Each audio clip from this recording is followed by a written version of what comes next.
you. Welcome to another episode of Roll or Die.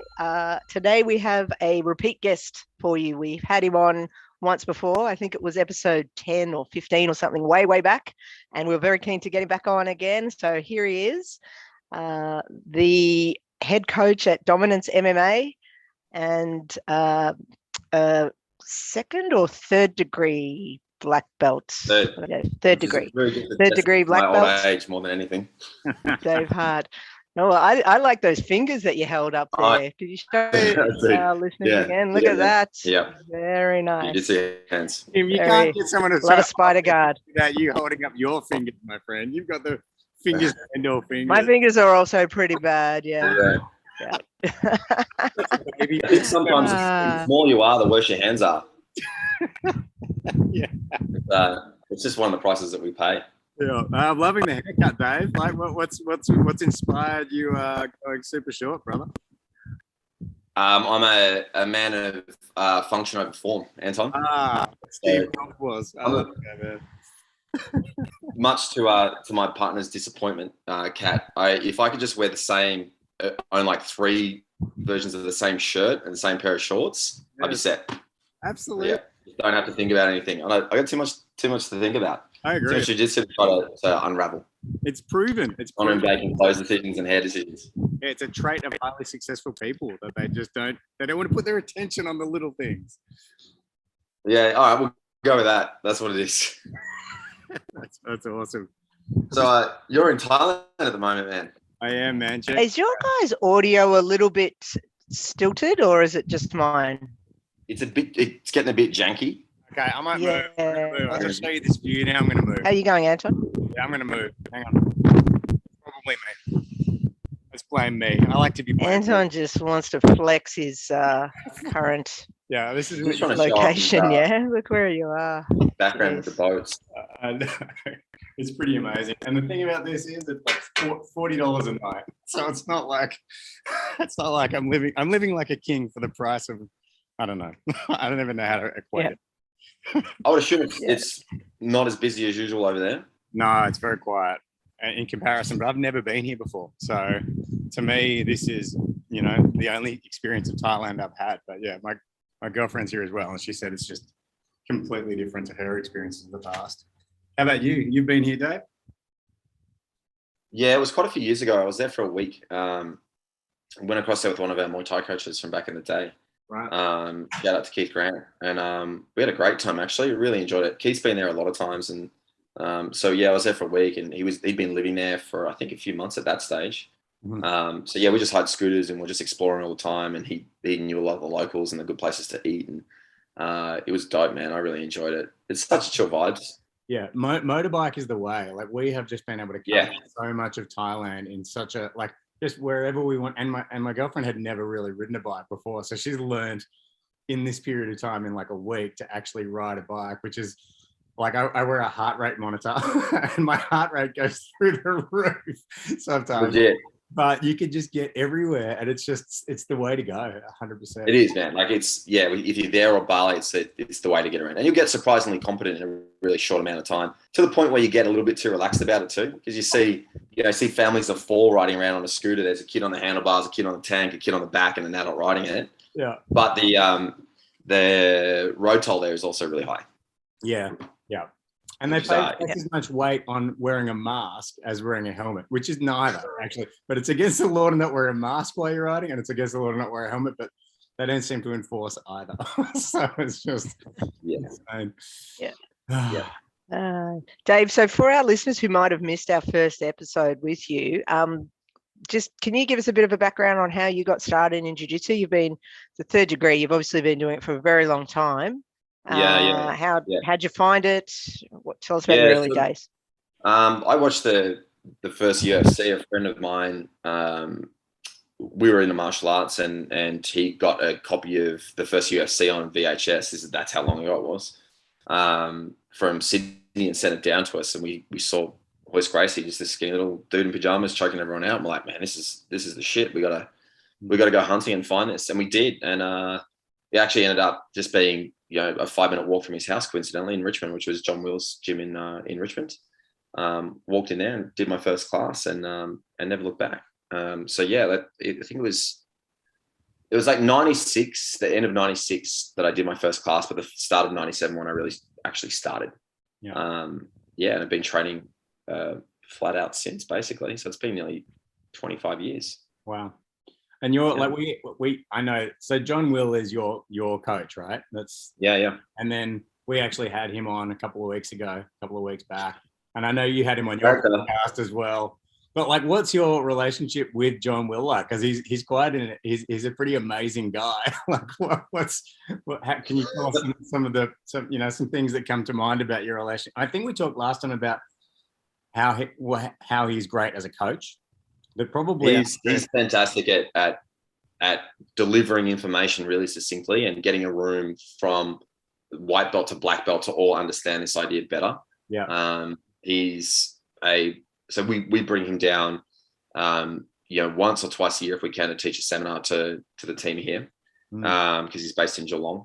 And he's phenomenal at delivering seminars. He's an amazing seminar coach. I don't get to be on the mat in his gym as a student, but his seminars are fantastic. But my relationship with him is great. He's obviously a really important person in my life, and without him, my life would be very, very different.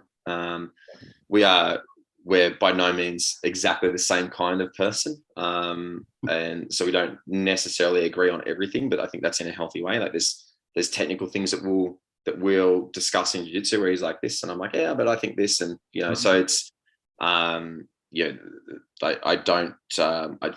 think it's really important in jiu-jitsu to make sure that you have a healthy relationship with your coach and with your students, where there can be a dialogue back and forth. Yeah. I've got students who come to me at times when they ask me questions about, why do you do the grip this way instead of this way? Like, what about this? And I'm like, that's actually a really good question. I don't know why that grip may or may not be better. Play around with it. Let's explore it and come back, rather than just be like, well, this is how I got told. Yeah. So, wow. And a lot of that comes from John, because he's always been really encouraging to the students to make sure that you're proactive about your learning. Don't take anything on face value. Really explore the ideas and push to understand jiu-jitsu better. Be really responsible for your own learning. He's also been very good at creating good coaches. So a lot of the guys that have come from him are really struck. We approach everything quite systematically. We have any fundamentals courses, advanced classes, and split various things up to make sure we're delivering the right teaching theme. So it's never a shotgun approach. You never come in and go, well, here's a technique, and then tomorrow we're doing something totally disconnected, and the day after that, something totally disconnected to that. We run themes that go anywhere from a week to 6 weeks, depending on how deep that idea is. But yeah, my relationship with John is great. We still talk really regularly. Bring him into the gym whenever I can, and try to get my students to have a connection with him as well. So not only can they access his technical knowledge and learn to be better students by listening to there's a number of podcasts that he's been on, but I'm always linking them up with stuff like that, because he's phenomenal at trying to get people to be better students. And I think that's one of the most important things we can do when we engage in this. Like, get better value out of your time on the mat, basically. Wow. So yeah, I was having a conversation with some of the guys in the gym the other day, actually, because I've got a couple of students. There's one in particular, and for the amount of time that he's on the mat, he should be much better than he is, because he's just a slow learner. That sounds like me. Are you talking about me? How I am as well. Like, I don't say that as a diss. I'm like, that's how I was. Like, he's a kind of middling white belt, does double sessions every day. And it's just like, man, for the amount of time that you're putting in, that's how I was. Yeah. But me too. Yeah, definitely. I was the same. Yeah. And the thing that is important about this, though, is that I'm really happy to give him my time, even though there might be someone else on the mat who's a natural and will get better much faster, mate. But this guy's putting the time in, and he's present when he's there, and he's asking the questions, and he's drilling afterwards. And now we're actually hitting that kind of critical mass of knowledge with him, where he's starting to finally have that leap. He's got enough pieces of the puzzle coming together that it starts to click. Yeah. But the most important thing for me as a coach is that presence on the mat. Now, some guys can only train twice a week because they've got families and jobs and other things. Jiu-jitsu is not their life, but those 2 times, they're always on time. They're super present when they're there. They're really engaged. They ask questions, and they milk every single ounce that they can out of those 2 sessions. Yeah. That's one of the most valuable things to me as a coach. Just much more than talent. We've all seen those guys who are super talented come and go. Yeah, I really I can relate to not asking the coach questions. Like, just so much of my journey, I've been scared of my coaches. Like, if I'm really honest, like, not scared, like they're already going to beat me or something, but like I'm going to ask a dumb question, or they're going to get offended that I'm questioning them, or whatever it is. Like, now there's no stupid questions, Anton. Yeah, but it's funny, like, when I reflect, like, so much of my journey, like, now I could ask Tiago anything, or you anything. Yeah, or Kim, I could just ask anyone anything and I wouldn't feel dumb. But I just remember that white belt, blue belt phase. I was just shitting myself the whole time about whether or not I even had the right to ask a question, which is weird because some people are not like that, you know. So I think that for the most part, though, I don't think it's but. Sorry, we're going back. Go ahead, Kim. We're good? Yeah, we're back. Yeah. I was just going to say that it's not only white and blue, because I remember, especially as a brown, sometimes I was in a group setting to ask a question as a brown belt. Sometimes I think, I don't want to ask that because people will think, why don't you know that? You're a brown belt. You should know that question. You should know that answer. But sometimes it doesn't stop. That feeling of like, I should know more is always there. I think, and it's weird for me as a black belt now. I actually somehow I lost that care factor that I'm like, I don't care. I'm just going to ask it now, even though I am a black belt, and I probably should know the answer, but I want to know, because for me now my black belt is about wanting to be as good as I can be. Wow. So understanding all of that. So sorry. There's a few things I think at play with this, and one of them is that as adults we're really reluctant to put ourselves in situations where we look or feel stupid. But everybody enters the mat as a white belt, and there's always things that you don't know. And that doesn't stop as a black belt. In fact, a lot of time when you get to that black belt level, you realize there's so much jiu-jitsu that you don't know. One of the things that John Will's been phenomenally good at is impressing upon the students from a very, very early stage, like, treat every class like it's a private lesson, that you and the coach are the only people in the room. And if it was just you and them, you would ask those questions. So I ask questions all the time if we have guest coaching, or so I have my black belts who will run classes. We kind of rotate teaching the advanced classes, so it's not just me, because there's guys in the gym that have game that's different to me, and ideas and techniques that they've got a lot to offer the students. So and when they teach the advanced classes, I sit in on those classes as a student, and I'll ask them questions like I'm a blue belt. And some of the questions I'm asking them are things that I actually am curious about and don't understand thoroughly exactly why they're doing what they're doing, and want to know more. And some things, they're things where I think I know the answer, but I'm leaving some room to be surprised. Because there's always something else that you might be able to get, a different angle, different look that you might be able to get, that might just change something enough that all of a sudden you understand jiu-jitsu better. And that's the goal. I think that speaks to what you're talking about just then, Kim, is like, you get to a point where you're like, I don't care. I just want to actually get better. So like my two goals in training personally as a student of jiu-jitsu is, I want to be able to be on the mat tomorrow, and I want to be a little bit better tomorrow than I was today. So everything I'm doing today in my training, so as you get older, you start to understand this because we're more injured. So someone's doing something that's not necessarily a submission, but it's cranking the fuck out of my neck. I'm like, yeah, you go. It's all good.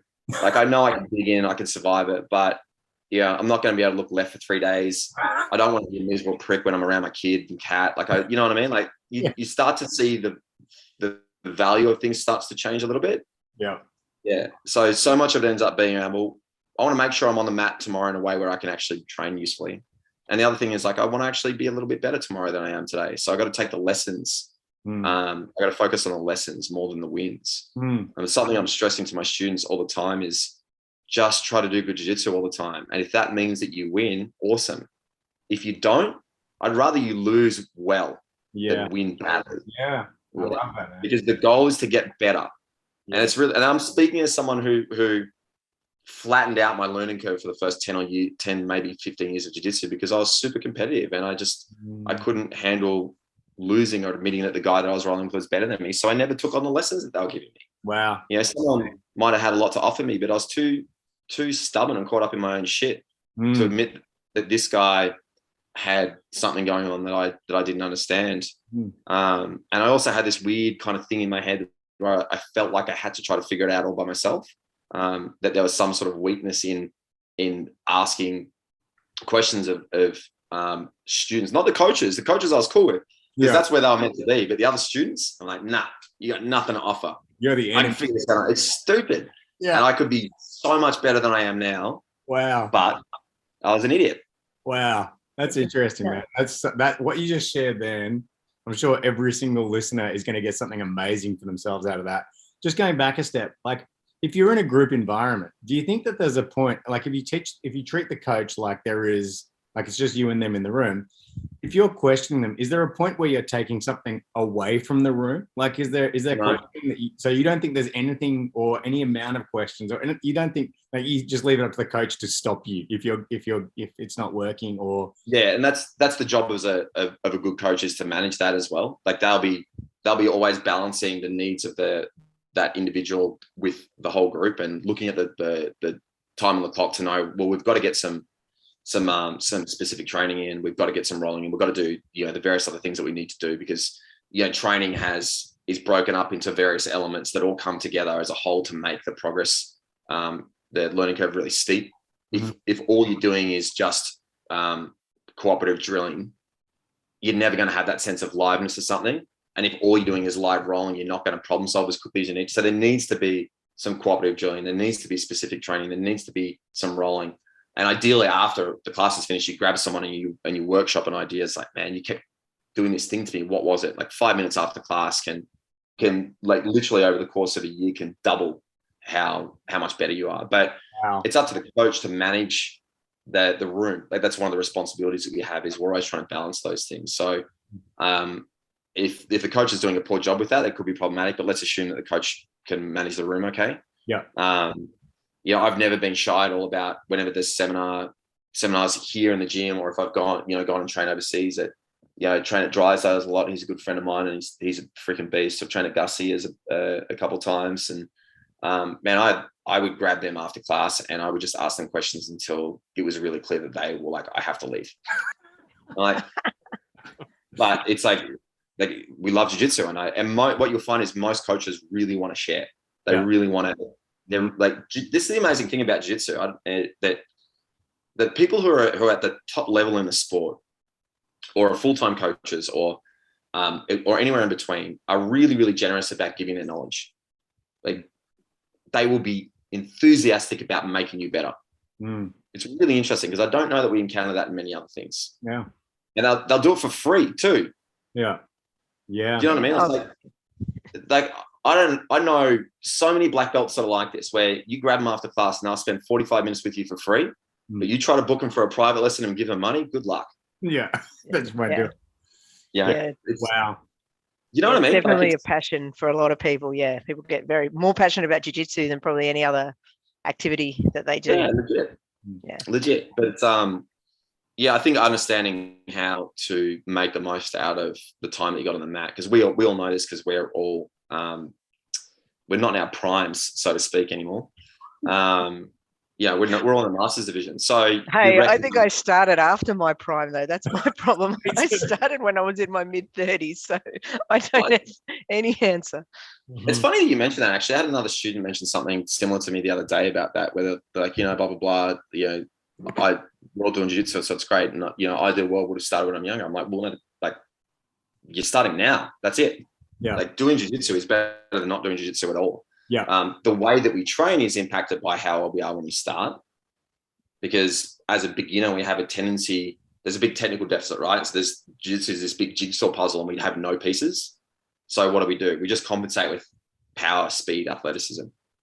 But, when you're 40, and particularly if you're small, that's tough, right? Yeah. So ideally what we should do is dial that back and try to be more smooth and technical with our training. Again, it's hard, right? Because if you've got no jigsaw pieces, you got no techniques, that just means you're going to get tapped a lot. And that's hard. Even as 40-year-old adults, we still don't want to get smashed. Yeah. And it's hard as well when your teammates are 25-year-old beasts and you're a 40-something, beginner. So that's quite humbling.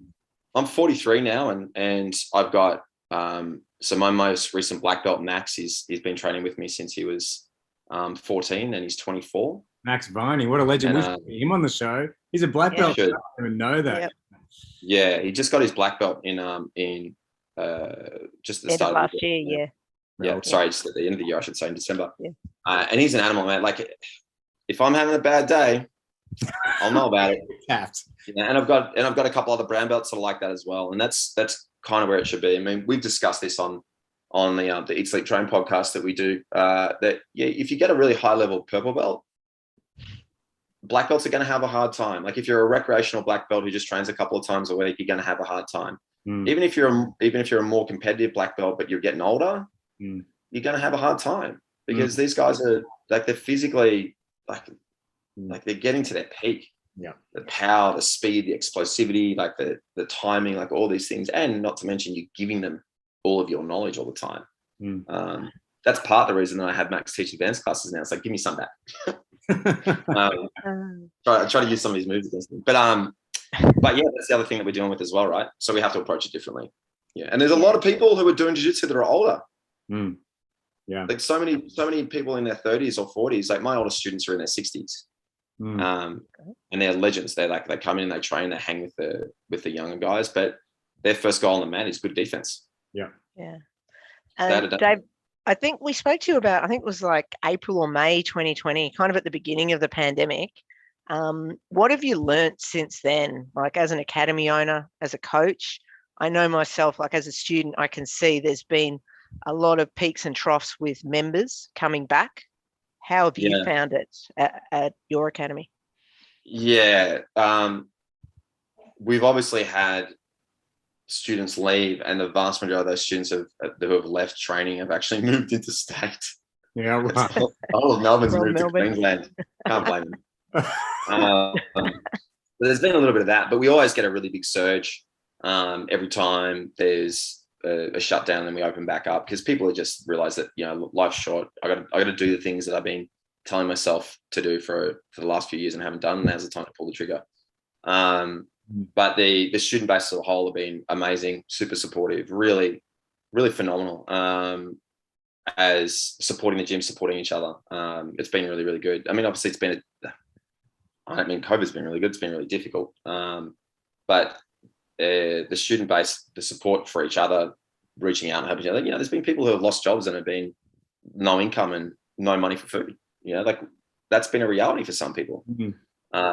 And the support that the students were giving each other is fantastic. I mean, one of the things that we're trying to do is build a really strong community that supports each other. So it's not just about being beasts at jiu-jitsu. That's great. But I think that there's more important things that need to come along with that as well. Yeah. It doesn't need to be a case of, you don't have to choose between having really good culture and having a really high level of jiu-jitsu in the gym.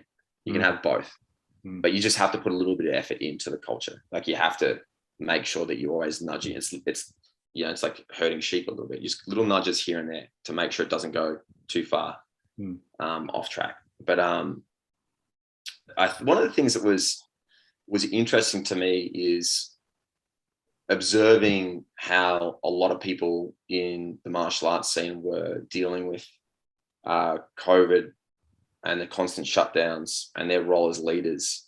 That was interesting to me. I feel like first and foremost, our role in the space is to try to create stability.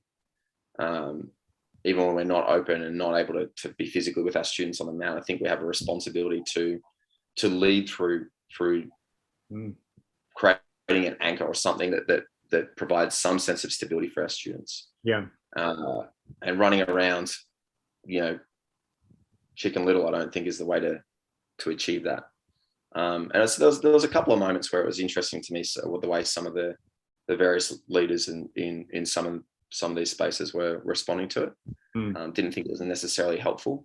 But what I was seeing from speaking to a lot of other gym owners, and I've got a bunch of my black belts who have got their gyms, and then other people I know through the scene, and all the various things that people were doing.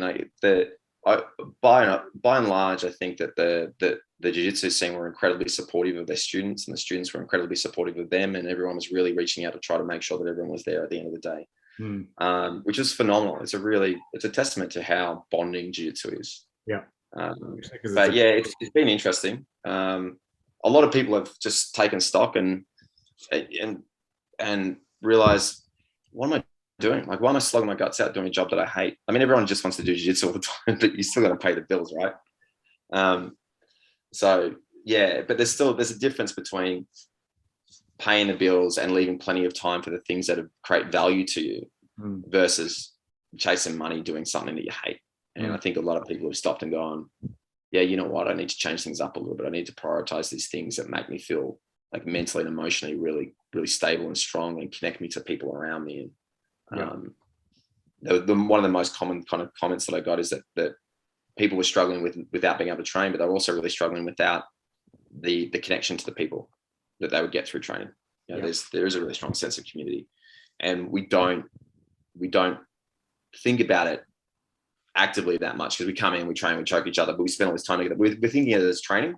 It's not until you take it away you realize how much of what's going on for you is actually community. Absolutely.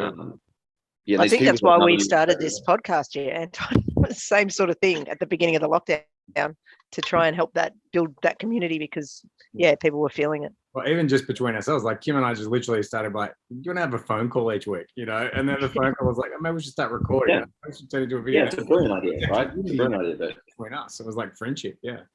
So, and we there's something about jiu-jitsu that's incredibly revealing. It's the most exposing thing I think you can do. Like you can do karate and these sort of things, but because karate can be performed in a non-competitive way, you can work your way through the ranks predominantly by doing kata and various other things. Don't get me wrong, there's some karate guys out there who are beasts, but there's a lot of traditional martial arts that have an avenue for getting better without actually having to have the combat. Yeah. And it's one of the beautiful things about jiu-jitsu is we can compete 100% every day without giving each other brain damage or, you know, for the most part, breaking ourselves. Yeah. But because of that, you see everybody on their best and their worst days, self included. I have bad days on the mat. My students get to see me when I'm having a bad day and just getting pumped. Yeah. And how I actually handle that is I think important. They need to see me on my bad days as well as my good days, which is one of the reasons why I think it's valuable for coaches to compete, even if they're not necessarily a great competitor. I'm not saying that everybody should do that because there's a time and a place, and you know some people have done a lot of competing and then they're happy to hang up the comp belt and awesome, all good. But jiu-jitsu is incredibly revealing. The people who you train with on the mat quite often know you better than your family knows you because again they see you at your best and your worst. You know, you come in and you're having a terrible day and you're flat and you're tired and you haven't slept and none of your game is working. You're getting smashed by people who don't normally smash you, and you feel like, I've been doing jiu-jitsu for 20 years. I don't understand how I can be this bad at it. Yeah. Yeah, like we have those days. Like I explain that to my students at times and they're like, what? I'm like, yeah, there's days where I walk out of here going, I don't understand how I can be so bad at this. But I also recognize that on the other side of those days there's usually a little, those days usually precede the coming together of some ideas that I'm working, the clicking of it. Yes. You know, you've got these separate kind of little things that you're trying to pull together and it's all clunky, and then you're wrestling like shit because you're not doing your normal game that feels smooth. Yeah. So when you're going through a skill acquisition phase, typically you're not rolling very well. Absolutely. Because if all you're doing is coming in and smashing with your A game, you feel all right. You're not necessarily getting better. You're definitely not broadening your technical base. Yeah. But if you're coming in and trying to acquire new skills, they're not going to be very good because they're new skills. It's numerically easy to prove because if you play chess, if you take on a new opening, a new offensive or defensive opening in chess, your rating will numerically drop by at least 100 points first, and then it will predictably go up by another couple of 100 points after a period of time. You can really see that when you take on a whole new strategy, it's going to drop, then it's going to improve, you know, and it's part of your repertoire. Yeah. So those typically what we tend to go through. Now, maybe sometimes rolling like shit actually spurs on the technical development. Maybe we're just like, oh man, someone's exposed something that's been there for a while. I need to fix that. And then we have the leap afterwards. And sometimes that period of poor rolling is because we're going through the actual acquisition of the new skills that we already decided to work on. But usually I find that I pop out the other side and I'm like, oh, I'm rolling good again. It's just peaks and troughs, right? And the longer you're in the game, the more you realize that it's peaks and troughs that trend upwards. Yeah. And so you just got to be able to on that too, Dave, sometimes when you're having a really bad day, your partner could be having a really good day. So you got to remember that. So they don't always coincide. You're not both having bad days at the same time. You're against someone that's having that's on a streak. And so, you can come away feeling like garbage. Yeah.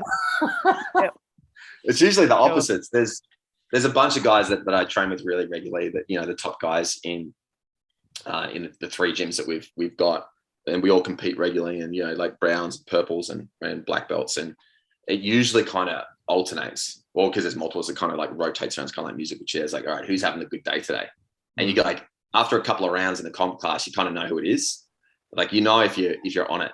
But it's really important if you're competing to still go out there and find a way, because you can't always guarantee that when you step out on the competition mat that you're actually going to be in the zone. Yeah.